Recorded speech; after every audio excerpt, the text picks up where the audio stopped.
Top 64 starting to unfold, and we're going to be looking at and analyzing some of this early data. Don't be like 30% of you that have not smashed the ever-living crap out of that subscribe button. Smash it so you guys don't miss out on more awesome content. We have our top 64 breakdown for the first mini 250th YCS that we will be analyzing over the next couple of days. So buckle up. So top 64, Kash Tira. Look at that. Look at that. Look at that 41%. Do you know how many of you that I have heard talk about a majority? I'm literally going to get up and look at this. Look at me. All right. The majority of you said, Kash Tira is not a good deck. I don't know why it's doing good. It's almost like when the community starts to figure out things that the deck's going to take off. Now, after recent innovations here, if you've been following up with all the regional breakdowns that I have been analyzing, talking about, we've seen kaijus enter into the format here instead of the crazy sphere modes, because Kash Tira players were learning that ending on a Rise Heart Pass actually worked on some regional levels. Now, you fast forward here, guess what?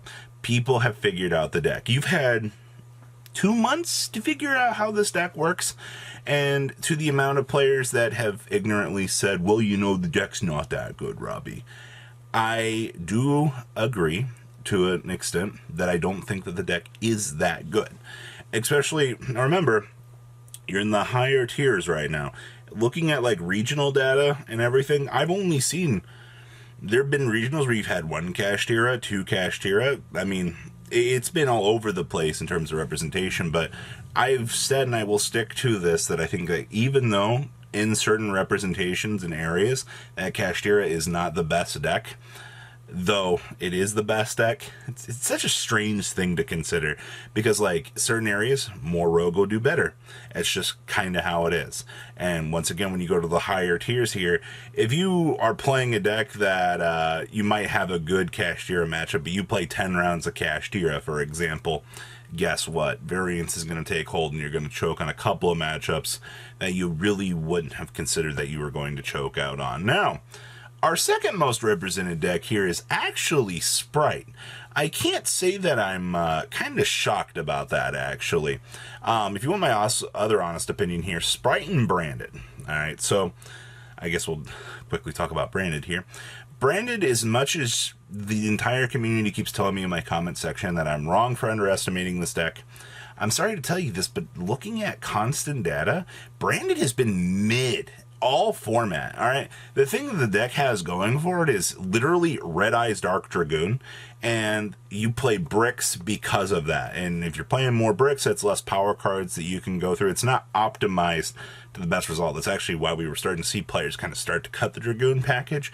It wasn't in large numbers, but it was a trend that we were starting to see out of last week here, where Dragoon was kind of starting to take a little bit of a step back, and I think a lot of people were not really seeing that just yet. But that's not to say that it wasn't still seeing play. But the thing here is, Branded's overall play style has not been too crazy. But to the people that keep telling me that I'm underestimating him, that Branded's the second best deck in the room, honestly, between it and Sprite kind of duking it out, I think that Sprite has surpassed expectations at this point, because Sprite has had the chance to evolve into so many different variants. All right, like when you're looking at Sprite, it's not just one deck. All right, it is multiple engines that are using these cards and making these crazy boards. All right, so that's something you got to take in mind here. So while you have a mid-consistent, I don't even know if I can tell you, I think the amount of times I've seen Branded just lose to one hand trap without having an out is, yeah. So a little bit of some switcheroo there. It's kind of interesting in terms of top 64. Now, we also had our dear friends over at Runic. Yeah, we are getting one step closer to getting Fountain or Tip limited. I can't wait, let me tell you. As much as I love this deck, I do agree that one of them should probably get locked up, and we should probably see some sort of limitation on this. I'm not exactly sure what our Runic percentile is as of filming this video, but it's probably going to be higher towards the Naturia side of things. We've definitely seen Naturia be the more go-to approach. I mean, how many decks are supposed to handle a Beast and a Barkion? The answer is not a lot. It's very unfortunate, but you know, power negate cards are power negate cards at the end of the day. God, that's a terrible annihilation. It is what it is at the end of the day. We also had Mathmech tying with Branded in terms of representation. I'm going to say this again, because I don't know how many times I have to shout this to the back of the room. But you do know that the more that we see Mathmech take off, the more that I think players want to see Bysteals come back into the game. Bysteals were a nice little patch to kind of handle what that deck was trying to do for sure, but from the most part here, Mathmech's OTK potential is one of the scariest things in the room. I think a lot of people still continue to underestimate Mathmech at this point in time. It's literally heading into like the top 5 best decks in the room. All right, if at least in showcasing from this event. So kind of keep that in mind when you are seeing something that is just turning over conversion rates this fast and tearing through a lot of the competition. It's to be expected. And then out of nowhere, Rika's down here with 5% representation. I've been trying to include Rika a little bit more because I always keep getting told plants, Robbie, they're doing stuff. I'm like, it's like I seen like one regional out of like 30 that had, but you know what? I'll give it up to consideration because like it's doing okay, but it's not like a crazy turnover rate. You know what I mean? I think it's just like the European region just loves Rika. Once again, I mean, you got to factor in for those region exclusive ideas where you could see later on they here looking at these other YCSs, you might not even see Rika show up at one of the other YCSs. So that's definitely something to kind of keep in mind here. Then we had 13% other down here. I am very curious to know, once we get the chance to look at more data, probably over the rest of the week here, what we're going to expect here for the other category. Could be something relatively interesting in there, but we'll have to wait and see. Now, shifting from that data to the overall representation from decks day one, Kashtira had a 19% lead. That's a devastating, and I mean a purely devastating turnover rate. You know, 19% overall field doesn't look too crazy to me. I mean, that's almost 1/5, sure. But considering the fact that it's a 41% conversion turnover rate in the top 64, that's where things kind of get to scary here.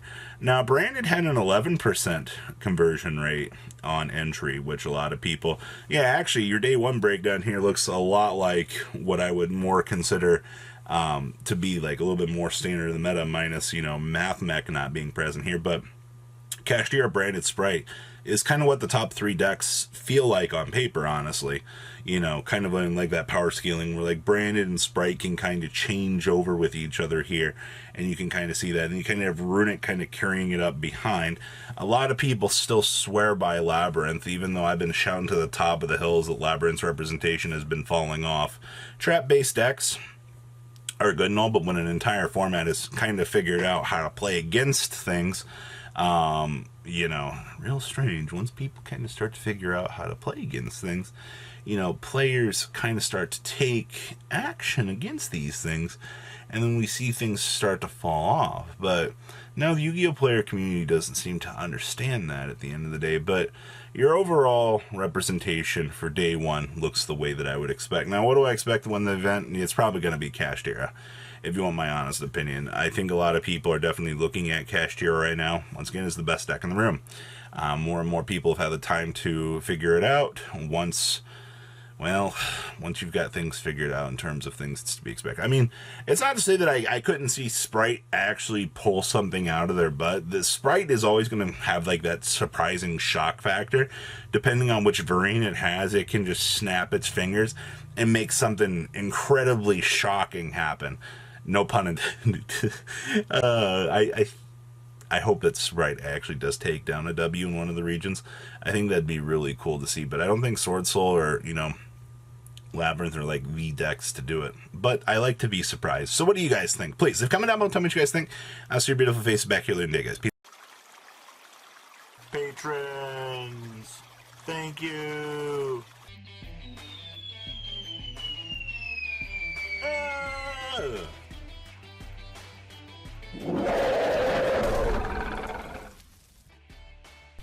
Thank you so much for watching. Check out these other videos.